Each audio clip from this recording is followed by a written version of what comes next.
On Wednesday, the 13th of December 1989, the Provisional Irish Republican Army (IRA) conducted an unprecedented, highly organized and lethal frontal assault on a British Army vehicle checkpoint at Derryard, near Rosslea, County Fermanagh. The attack, which resulted in the deaths of 2 British soldiers and injuries to several others, represented one of the most sophisticated guerrilla operations of the conflict in the north of Ireland, commonly referred to as the Troubles. The Derryard Permanent Vehicle Checkpoint, PVCP, was one of 27 fixed military installations positioned near the border with the Southern Free State, part of a broader British strategy designed to collect intelligence on the local population and to monitor and restrict the movement of the IRA operating across the frontier. Other installations included hilltop observation posts and fortified patrol bases and fortified vehicle checkpoints. The attack on the Derryard Checkpoint demonstrated both the operational capabilities of the IRA's active service units and the persistent vulnerability of British security infrastructure in rural and border regions, despite efforts at fortification and surveillance. Beyond its immediate tactical significance, the Derryard attack held wider implications for the political and security landscape in Britain and the northern state. It served as a striking example of the Provisional IRA's ongoing adaptation to changing circumstances on the ground, and highlighted the limitations of conventional military counterinsurgency approaches in an asymmetric conflict. The assault on Derryard Checkpoint was to be the final commando-style raid executed by the IRA. Furthermore, British casualties decreased every year between 1989 and the 1994 ceasefire. Historical, political, and military context. The attack on the Derryard Checkpoint occurred during a period of sustained violence and political deadlock in the north of Ireland. By late 1989, the war commonly known as the Troubles had been ongoing for over 2 decades, characterized by political stalemate and an entrenched cycle of insurgency and counterinsurgency involving the IRA and other Irish Republican groups, the British state and state-sponsored paramilitary organizations, and local security forces. The Provisional Irish Republican Army (IRA), formed in 1969 after a split in the original Republican movement, had waged a protracted armed campaign aimed at ending British sovereignty in the north and securing the reunification of Ireland. Throughout the 1970s and 1980s, the IRA employed a combination of guerrilla tactics, including bombings, assassinations, and ambushes, both in the northern state and across Britain. By the late 1980s, the organization had developed increasingly sophisticated operational methods, partly due to enhanced training, the steady influx of modern weaponry, and the organizational shift towards smaller, tightly coordinated active service units, ASUs. The British government, for its part, had responded with a combination of military enforcement, intelligence operations, and political strategies aimed at containing the insurgency. This approach involved the deployment of regular British Army units, the locally recruited Ulster Defence Regiment, UDR, and specialized intelligence branches such as the Force Research Unit, FRU, and the Special Air Service, SAS. Alongside these official structures, a more covert element of British counterinsurgency emerged, involving collusion between elements of the security forces and loyalist paramilitary organizations. A range of inquiries and journalistic investigations have since documented instances where British intelligence agencies either facilitated, directed, or failed to prevent operations carried out by loyalist groups, which targeted Republican activists and Catholic civilians alike. These overlapping methods were supported by an extensive network of fortified security installations along the border between the north and the south. The British government, intensifying its efforts to fortify the border, demolished bridges and erected concrete barriers, watchtowers, and checkpoints, quite literally cementing the partition between north and south. These measures aimed to suppress the rising support for the Republican movement and to sever ties between nationalist communities on either side of the divide. Border regions like South Armagh and Fermanagh became saturated with British military installations, including surveillance towers, patrol bases, and listening posts.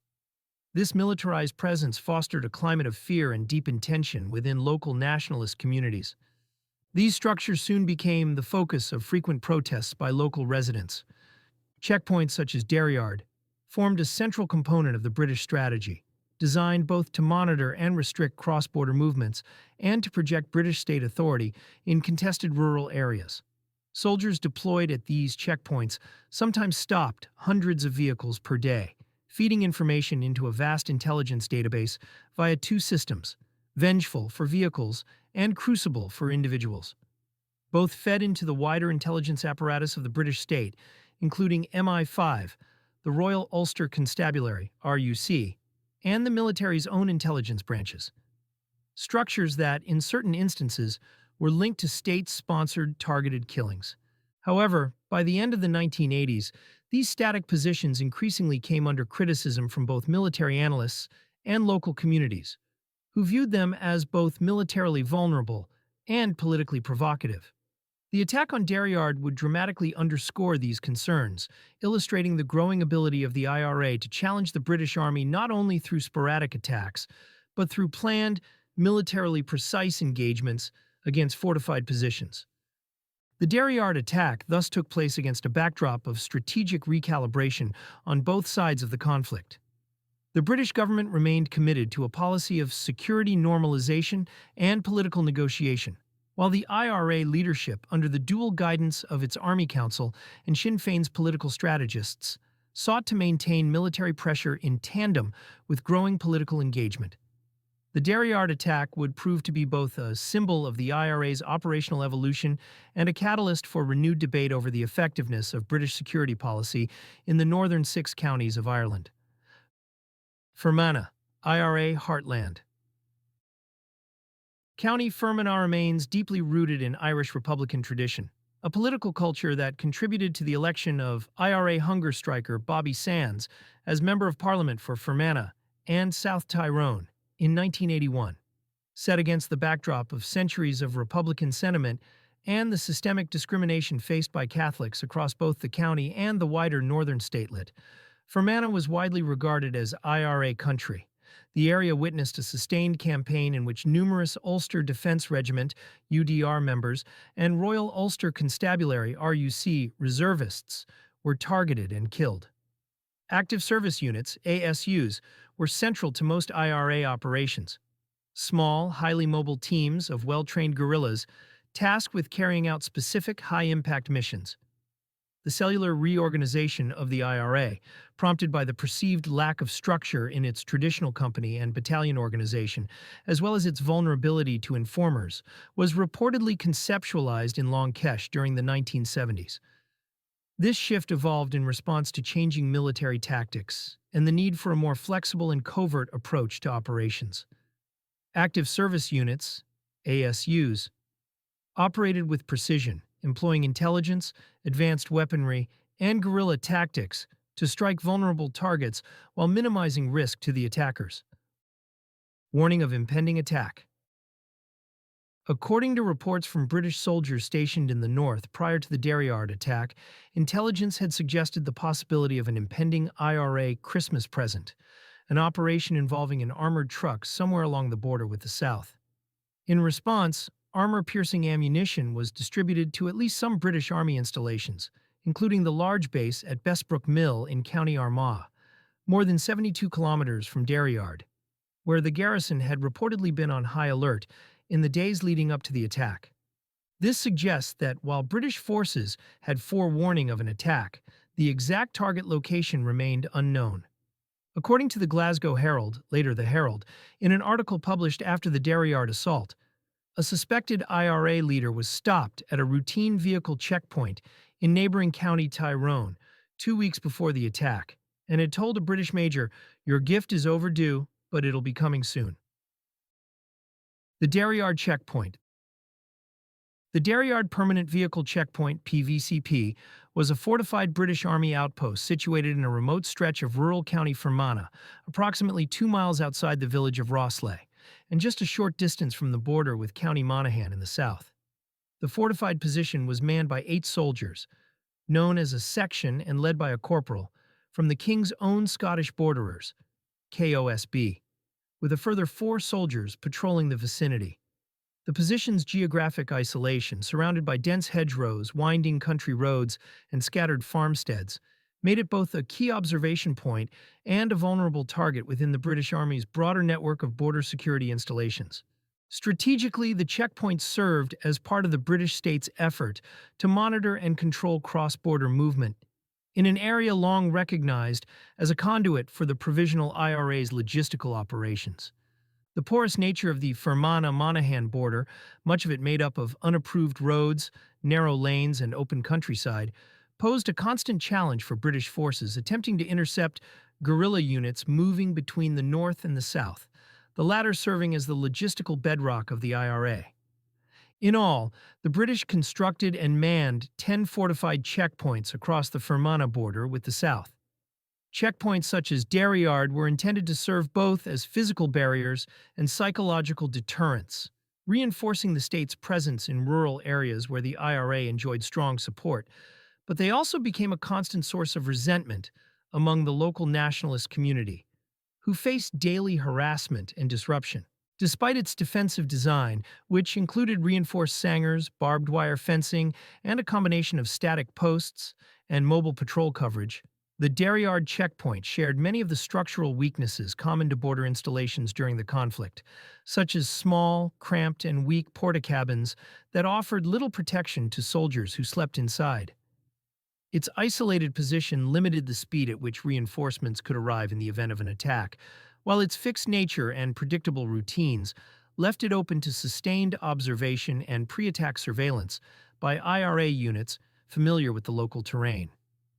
The vulnerability of British soldiers in remote fixed positions underlined what was described by senior British officers in a 1979 World in Action documentary as a dangerous and unrewarding role in the north of Ireland. At the time of the attack, the checkpoint was manned by soldiers of the British Army's King's Own Scottish Borderers Regiment, alongside personnel from the Ulster Defence Regiment, UDR, the latter perceived by the nationalist community as a paramilitary organization in uniform.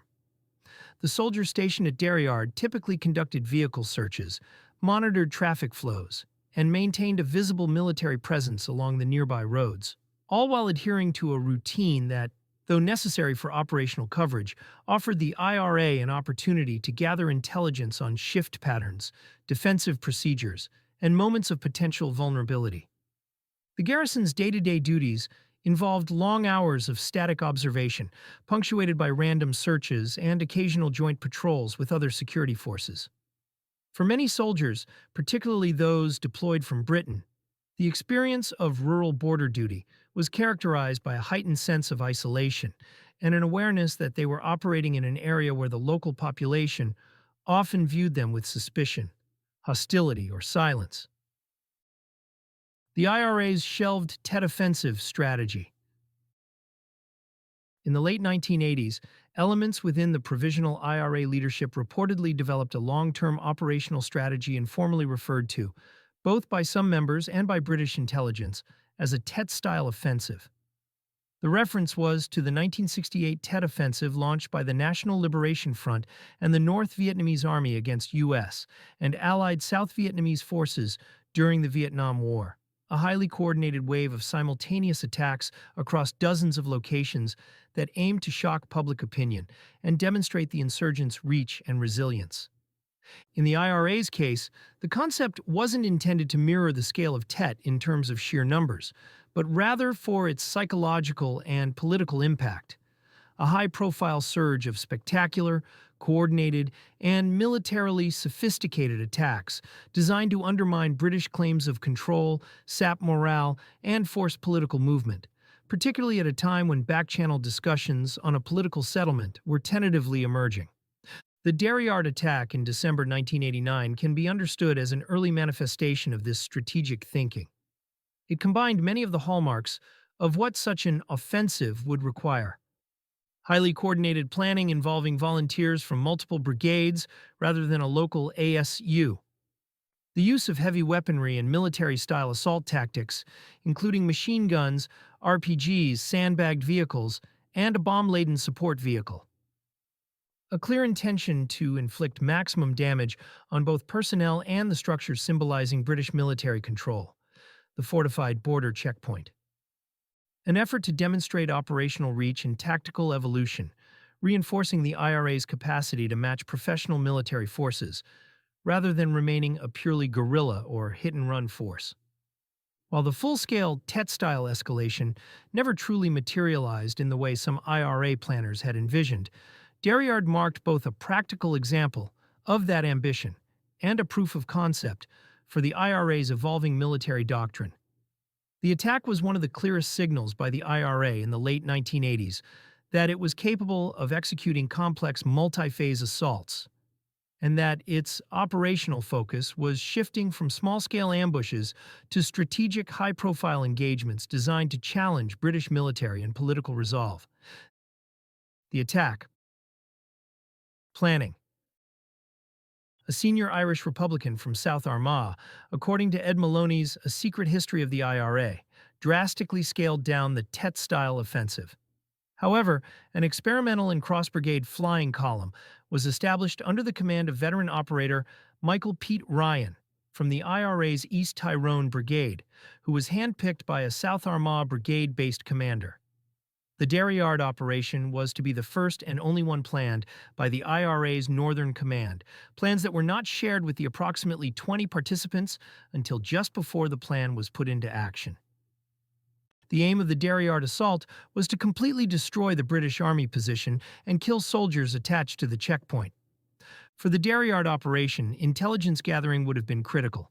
The IRA would have invested significant time in studying the checkpoint's layout, the daily routines of soldiers stationed there, resupply cadences, and the surrounding terrain. Sources suggest that the attackers had gathered detailed information about the layout of the checkpoint, its defenses, and the shift patterns of the British soldiers, allowing them to time their assault when the garrison was most vulnerable. Additionally, IRA surveillance teams may have monitored the checkpoint for days or weeks prior to the attack, ensuring that they could strike at the most opportune moment. The assault team. The raiding assault group was unusually sourced and assembled. Rather than being drawn from a single local active service unit, it comprised IRA volunteers from several brigades operating across a wide area of the conflict zone, including South Armagh, North Monaghan, Fermanagh, and East Tyrone. The group was modeled on a flying column, a small, independent, and highly mobile unit designed for rapid attacks and quick withdrawals. The term flying column can be traced back to The Art of War, published sometime in the 5th century, an ancient Chinese military treatise attributed to the strategist Sun Tzu. Flying columns were later famously adopted by the IRA during the Irish War of Independence, 1919 to 1921, for their attacks against British military and police forces. The commanding volunteer, Michael Pete Ryan, a 1981 Crumlin Road prison escapee and an individual regarded by British intelligence as extremely dangerous, was ambushed and executed by the Special Air Service, SAS, less than 2 years later in June 1991. Contrary to Republican sources, the Glasgow Herald, later the Herald, reported that a former British Army NCO from the Parachute Regiment, who later joined the IRA, masterminded the attack and led the assault group. According to intelligence sources, the ex-para was an Irishman who had served in the regiment for several years. Preparation. Preparations for the engagement began more than a week before the assault, when a Hino quarry truck was stolen in the south, in Mullingar, County Westmeath, and taken to a farmhouse not far from the Derryard Checkpoint. A purpose-built wooden frame was assembled and placed inside the truck's loading area, filled with sand, and fitted with 3 machine gun mounts welded to the edges of the body. The cab was lined with sandbags to shield the driver, and a crash bar was installed on the vehicle's exterior. The assault begins. On the morning or early afternoon of Wednesday, the 13th of December, 1989, the IRA commandeered a nearby farmhouse with a line of sight to the checkpoint, establishing an operational base before the attack commenced. Shortly before the attack, at around 1610, IRA volunteers began sealing off roads approaching the Derryard Checkpoint installation to prevent civilians from being caught up in the impending assault. The attack team, numbering at least 20, heavily armed and wearing body armor, had earlier prepared an Isuzu van laden with a 250-kilogram bomb. 11 IRA volunteers, around half the attacking force, arrived at the Derryard Checkpoint at approximately 16:20 camouflaged beneath a large tarpaulin in the back of a high-no truck. The use of hijacked vehicles was a hallmark of the IRA's operational style, allowing them to move covertly, bypass routine security checks, and evade detection until the moment of the strike. The assault began when the truck was driven from Derryard Road into the vehicle bay at the center of the checkpoint. The driver sounded the horn, signaling the volunteers to initiate the attack. The first British soldier, Private James Houston, was shot dead whilst the rest of the attackers began an attempt to clear the position's fortifications and compound. The attack was launched with overwhelming force, employing a combination of heavy weapons intended to maximize damage and ensure success. The volunteers were armed with RPG-7 launchers, an LPO-50 flamethrower, Armalite and AK-47 rifles, 2 FNM-AG general-purpose machine guns, as well as fragmentation grenades and improvised Semtex explosive devices, all used to target both the soldiers and the checkpoint's defensive infrastructure. RPGs, rocket-propelled grenades, were fired at the largest of the 3 sentry towers, while the machine guns mounted on the sides of the truck were used to provide heavy covering fire. Several IRA volunteers dismounted from the high-sided truck bed and launched attacks on key elements of the checkpoint's defensive structure. Meanwhile, the attackers operating the GPMGs unleashed a sustained barrage of suppressive fire to keep British soldiers pinned down and prevent them from mounting an effective response. The sudden and coordinated nature of the assault left the defenders both overwhelmed and disoriented. The central sentry tower, which guarded the entrance to the compound, housing the accommodation and communications block, was then targeted by the attackers using an LPO-50 flamethrower, the first and only time the weapon, supplied through the Libyan arms shipments, was deployed in an IRA attack. A local farmer, quoted in the book Lost Lives, recalled seeing an orange ball of flame while gunfire was raking the fields. With the IRA attackers having advanced into the center of the fortified checkpoint, soldiers stationed in the sentry towers were left firing into their own position. After rockets were fired at the main sentry post, 2 of the raiders shifted their focus to the observation tower facing 5 Mile Town to the north, where they planted a small but powerful Semtex device. According to an IRA statement detailing the attack, the next stage of the operation began as volunteers pressed deeper into the walled compound within the checkpoint. Volunteer number 1 then ordered a ceasefire and called upon the soldiers to lay down their weapons. If they surrendered to us, their lives would be spared. The IRA cannot take and hold prisoners, but it was our intention to take them with us for some distance and leave them tied up at a prearranged location for them to be later freed. This action would have spoken for itself, that the IRA could be magnanimous towards an enemy who had surrendered, and it showed that we were not on this operation only to kill soldiers for the sake of killing them. The truck was then driven out of the checkpoint center, making space for the deployment of the waiting Isuzu van carrying the 250-kilogram bomb. It was hoped that this would completely destroy the checkpoint and kill the soldiers taking cover within the compound's structures. Meanwhile, the IRA's operator of the Soviet-made flamethrower sprayed flames at the command hangar. According to a report by the King's own Scottish borderers on the attack, the flames were so intense that they splintered the Sanger walls and penetrated inside through the observation ports. As the van carrying the bomb entered the compound, 3 IRA volunteers dismounted and began clearing the porta-cabin with assault rifles and grenades. Meanwhile, the observation tower facing Rosslea started to collapse, with the upper floor caving in. The soldier inside sustained blast burns from at least 1 RPG strike and the subsequent detonation. While the van bomb was being primed, a British soldier, Lance Corporal Michael Patterson, emerged from the compound's buildings, which were under heavy fire and grenade attack. He refused IRA orders to lay down his weapon and was shot dead. According to local residents, the attack lasted between 15 and 20 minutes, marked by intense and sustained gunfire. British soldiers present described it as terrifying close-quarter action. Reports suggest that up to 3,000 shots were fired by the IRA during the engagement, in addition to the deployment of the flamethrower, the first and only time the weapon was used in an IRA attack.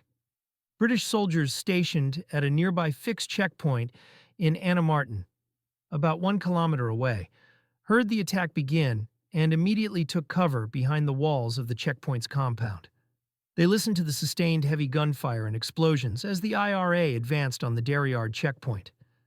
The IRA unit's use of coordinated crossfire ensured that the British soldiers were caught in a two-pronged assault, limiting their options for counterattack and escape. The IRA targeted key areas of the checkpoint, with RPGs fired at the observation hangar and the flamethrower aimed at the command post. The combination of heavy weaponry, explosives, and tactical coordination created a sudden and overwhelming engagement where the British forces were unable to mount a coordinated defense and were overwhelmed in a matter of minutes. One half of the Derryard platoon, which had been conducting a foot patrol near the nearby Annamartin checkpoint, began making their way back toward the Derryard position upon hearing the attack unfold.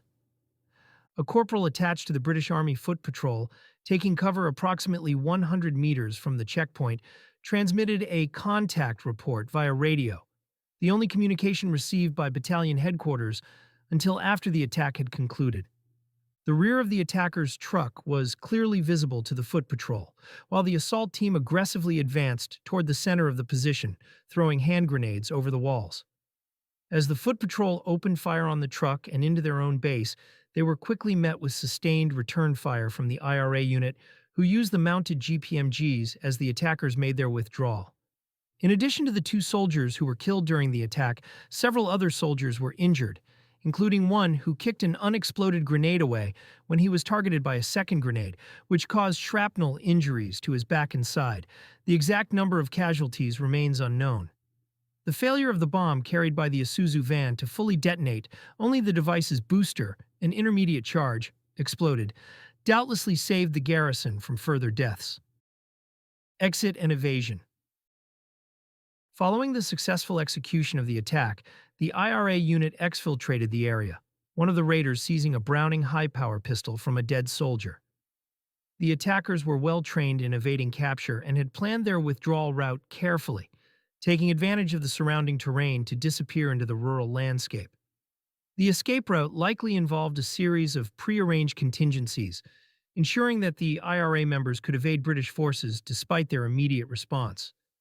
In the immediate aftermath of the attack, the British Army launched a rapid response, with a Westland Wessex helicopter ferrying reinforcements to the scene, and later evacuating the dead and wounded.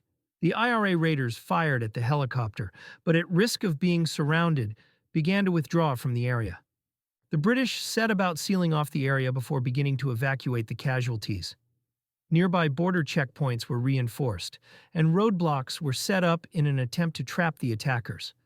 However, the IRA's knowledge of the terrain and their ability to blend into the local environment meant that by the time British forces were mobilized, the attackers had already melted away, avoiding capture. Upon realizing that the Isuzu van contained a bomb, the soldiers evacuated the area and established a security cordon around the checkpoint. The hijacked truck was later discovered abandoned near the border, with a 200-kilogram explosive device concealed inside. The aftermath of the attack saw the British military escalate security measures, both in terms of personnel and surveillance along the border. The Derryard Checkpoint, along with others in the region, would be subjected to more stringent defenses in an effort to prevent future attacks. Despite these measures, the Derryard operation demonstrated the vulnerability of British forces even in heavily fortified positions, forcing the military to reassess its strategy for securing the border areas. Aftermath and impact. Immediate aftermath. Following the Derryard checkpoint attack, the British Army launched an immediate response aimed at securing the area and apprehending the attackers. The British military swiftly cordoned off the vicinity of the checkpoint, establishing a security perimeter and setting up roadblocks in an attempt to catch the perpetrators as they withdrew. This was a routine measure in the aftermath of attacks, designed to contain the situation and prevent any further strikes in the region. In addition to the immediate search operation, the British Army reinforced their military presence in the border region, deploying additional patrols and increasing surveillance in an effort to preempt further IRA activity. The response, however, was hampered by several factors. First, the attackers' ability to vanish into the surrounding countryside after the assault showcased the effectiveness of IRA tactics and their deep knowledge of the local terrain. The immediate manhunt that followed the attack did not yield the desired results, as the IRA unit, employing expert counter-surveillance tactics, successfully evaded capture. Second, the attack highlighted a recurring weakness in British military strategy. Despite the heavy fortification of checkpoints like Derryard, British forces were vulnerable to well-planned and expertly executed guerrilla attacks. The relatively high number of casualties, including the deaths of 2 soldiers, was a stark reminder of the risks posed by IRA operations, even in heavily fortified positions. A senior British officer quoted in the Glasgow Herald commented, "They are murdering bastards, but they are not cowards. This team actually pressed home a ground attack right into the heart of the compound. That takes guts when there are people firing back." British officers and security sources believe that the IRA unit involved was not locally recruited, rather executed by IRA members from Clogher, County Tyrone, and Monaghan across the border. The same sources said that the plan of the attack was executed in true backside or bust para style. Within days, a British Army team moved in to reinstall CCTV and communications equipment, and more notably, the position, along with dozens of other British military checkpoints throughout the north of Ireland, was equipped with a 50 caliber Browning machine gun. A former British commanding officer from the King's Own Scottish Borderers, reflecting on the Derryard attack in a statement published in the regiment's magazine on the 30th anniversary in 2019, wrote about the shock of arriving on the scene. No one had the faintest clue about the scale of the attack the IRA had put together. Yes, we knew about the Libyan weapons, but to this day no one has ever confirmed to me that there was any inkling within intelligence circles that the IRA would use the full range of weaponry and explosives in such a way. At that time of year, daylight faded quickly. The IRA attacked Derryard at approximately 1620 hours, and, as we discovered, it was almost pitch black by 1700 hours. Then, of course, the first contact report came into main operations. As a lot of us know from endless training and then endless tours, when there is a contact, a number of response systems at different levels need to and have to snap into action instantly, and these actions have to be correct. If anything could stretch these responses and procedures to breaking point, then Derryard was it. I would be lying if I said I could remember exactly what happened, but these are my recollections. I had a brilliant main headquarters team. The adjutant called me into the operations room, and with the operations officer, we quickly talked everything through. All the functions had kicked into gear, and my overriding need was to get out to Derryard. X and Y had scrambled the quick reaction force and were handling the operational needs, both upwards to Headquarters 3rd Brigade and downwards to the companies and other static call signs. G would provide the top cover and guidance once I had left. B and the intelligence cell were tapping into all the Royal Ulster Constabulary and special branch channels to try and get an understanding of what had and was happening. The regimental signals officer and all the signalers were keeping everything connected.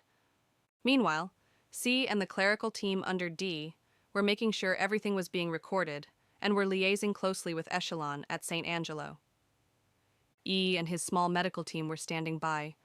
They knew they were in for a tough time. I had to get to Derryard, but the priority for the Lynxes was to get more jocks into the area and to get the casualties out. I remember my awful feelings of anger and hurt as the casualties and some of the survivors were helped off the first helicopter back from Derryard and taken into the tender care of the medics, from where they were later airlifted to Musgrave Park Hospital. I will keep those sights and thoughts to myself because they were terrible.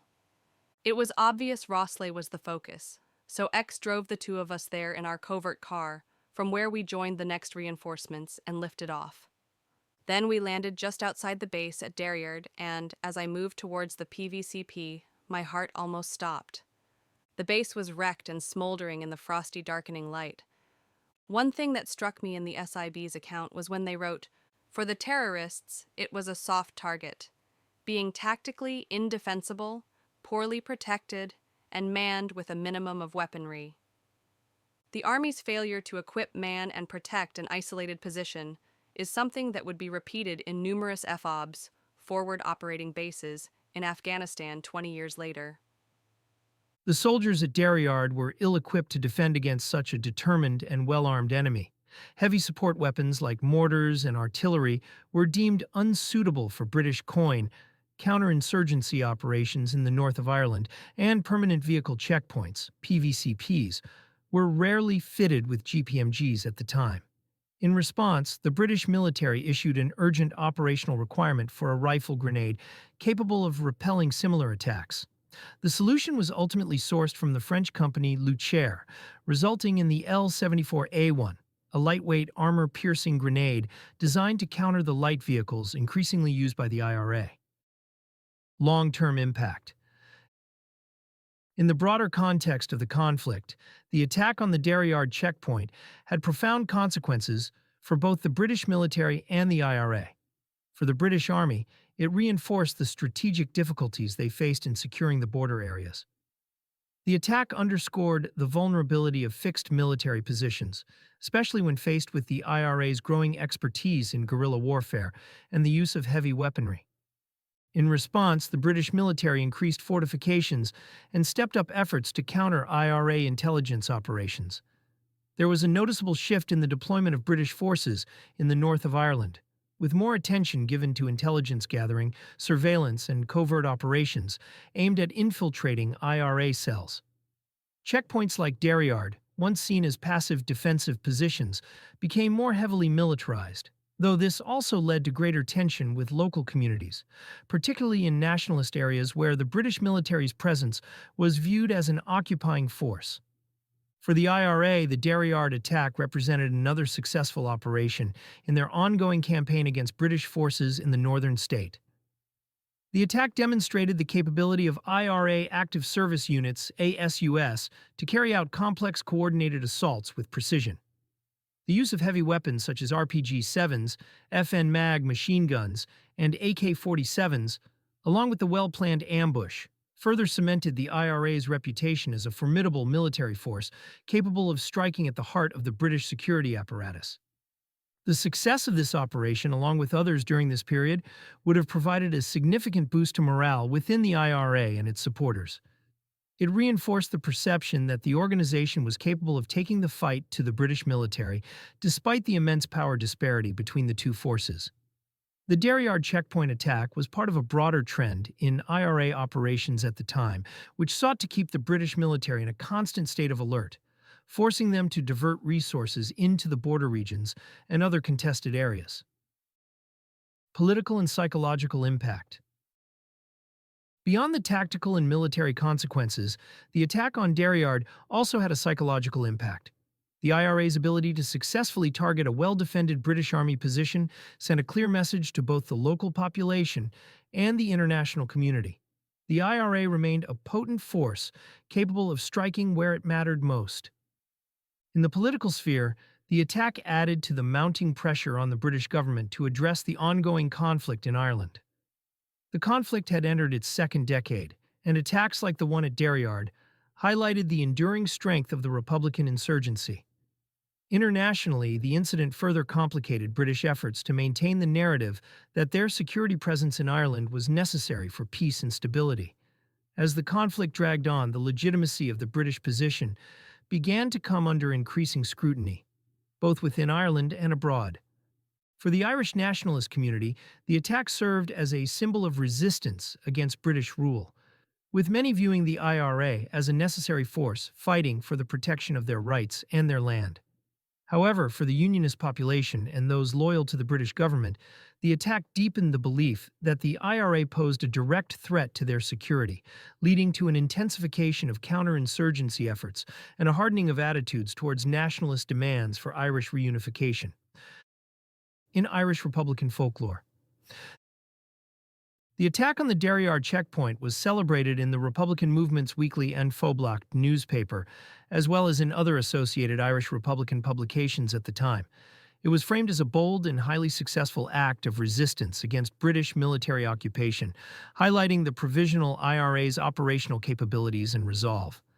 A song was later written and recorded by Republican artist Gerry Cunningham, which includes the verse, Now the politicians were outraged by this audacious crime. I think Libya is behind it this time, when up pops Ian Paisley. Prime Minister, I assure you, for according to UDR intelligence, Colonel Gaddafi was driving the lorry. Conclusion.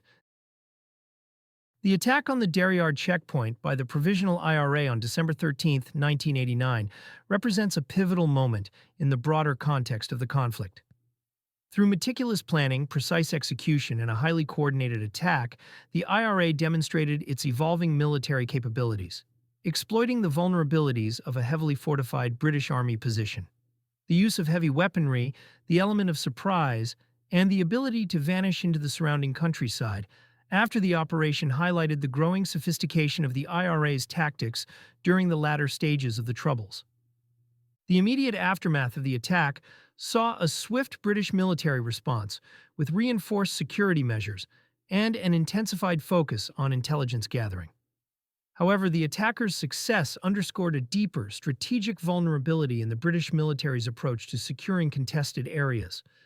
While the British Army sought to tighten control over the border regions, the attack at Derryard emphasized the ongoing risks posed by the IRA's guerrilla warfare strategy. Politically and psychologically, the attack reinforced the perception of the IRA as a capable, formidable force, able to strike at the heart of the British presence in the north of Ireland. For the nationalist community, it was a symbol of resistance, while for Unionists, it solidified the view of the IRA as an existential threat. The attack also contributed to the increasing international pressure on the British government, which faced growing calls for a political resolution to the conflict. In the years following the Derryard attack, the conflict in the north of Ireland would continue, marked by ongoing military confrontations and political deadlock. However, incidents like the assault on the checkpoint marked a shift in the nature of the conflict, demonstrating the IRA's ability to challenge British authority through targeted high-profile operations. The legacy of such attacks remains a crucial part of the historical narrative of the conflict in Ireland.